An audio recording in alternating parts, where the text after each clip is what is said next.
Amis gamers, bienvenue dans Game & Rétro, l'émission où parfois on se demande encore comment certains jeux ont réussi à exister. Aujourd'hui, on parle d'un ver de terre dans une combinaison spatiale qui sauve le monde. Oui, et c'est normal. Earthworm Jim. Nous sommes au milieu des années 90. À l'époque, les héros de jeux vidéo sont souvent des guerriers, des ninjas ou des plombiers courageux. Et puis un jour, quelqu'un décide que le prochain héros sera un ver qui parle, un ver qui court, un ver qui utilise sa propre tête comme fouet, et pourtant, ça marche. Earthworm Jim, ce n'est pas juste un jeu, c'est un délire contrôlé.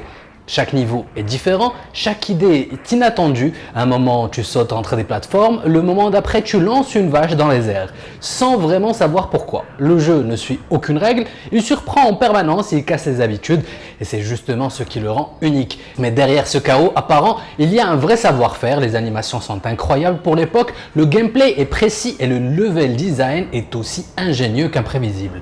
Earthworm Jim, c'est le jeu qui te fait rire tout en te demandant de rester concentré. C'est aussi le symbole d'une époque où les développeurs osaient tout, même transformer un ver de terre en super-héros intergalactique.